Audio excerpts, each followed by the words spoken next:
Hiking Fuji is easy.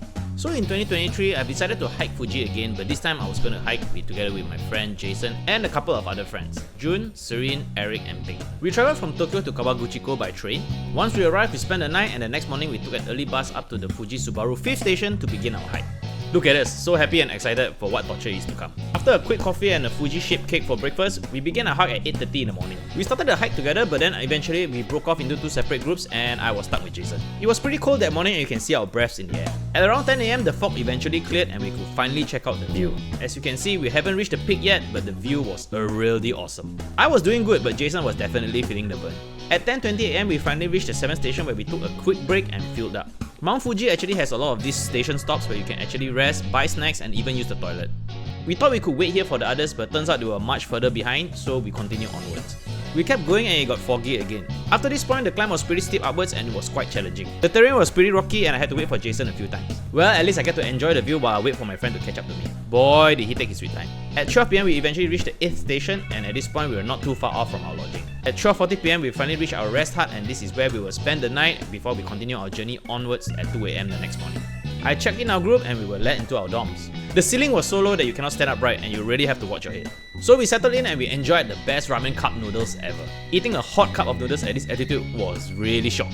At 12:40 PM, the rest of our group arrived, we had an early dinner and we settled in for the night. We went to bed at 6 PM but then we really struggled to fall asleep. It was way too early for us. So most of us just tossed and turned throughout the night. I did fall in and out of sleep a little bit and Jason said I snored, but he also snored. He just didn't want to admit it. The hike so far was perfect. The weather was great, everyone made it to the hut on time and I was so confident that we would reach the peak the next morning without any issues. Boy was I wrong. When I woke up at 1 AM, I could hear that it was raining outside. We prepared to head out but then the rain was not slowing down and the wind was getting stronger. Not to mention that it was really foggy and visibility was very bad. The caretaker auntie there was telling us that most probably a typhoon was about to hit the mountain and was probably not safe to keep going.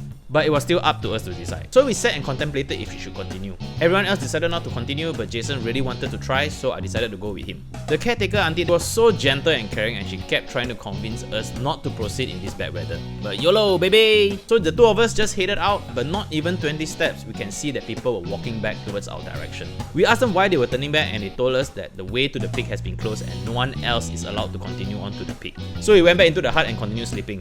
Then suddenly at 6 AM, this same gentle auntie came barging into our dorm screaming, "Check out, it's 6 AM! Check out, it's 6 AM!" She rushed everyone to get out of the hut before the storm hit. We weren't even allowed to sit at the entrance to put our boots on because the auntie would be shoving us out of the entrance and telling us to put on our boots outside despite the heavy rain. It was total chaos. Every hiker there was packing up to quickly descend the mountain. As we were descending the mountain, the rain was hitting our face at high speed and there were tiny bits of hail as well. To be honest, it was a little stressful and scary because I did not want us to get stuck in the mountain in case the weather got worse and the time is of the essence. As we were all in a hurry, I didn't manage to take any footage of the chaos, but this is the only footage that I have of us descending in the mountain when the weather wasn't as bad. As you can see, in the chaos, Jason actually lost his gloves and he had to hike down the entire mountain with bare hands in 3-degree weather. By 8 AM, we eventually reached to the 5th station and boy were we so glad we managed to get off the mountain. We didn't reach the peak, but then we celebrated as if we did. Jason couldn't wait to get out of his wet clothes that he changed into his summer wear almost immediately despite the cold weather. Wet, cold and tired, we took a bus back to our lodging and that was it for our Fuji adventure. For my trip this time, I don't have a picture of me at the peak, but here is a picture of one very tired Jason. So before I end this video, I would like to dedicate this video to my friend Tjun, who was also on the hike with us. Tjun was fighting cancer during this trip and despite his condition, he managed to reach as far as we could until the bad weather hit.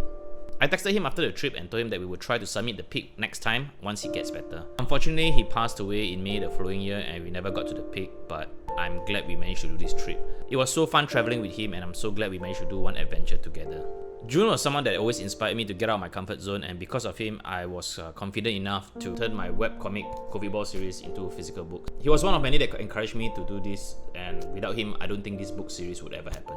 Thank you Tjun for always inspiring people around you to be fearless and to live life to the fullest. Rest in peace, brother.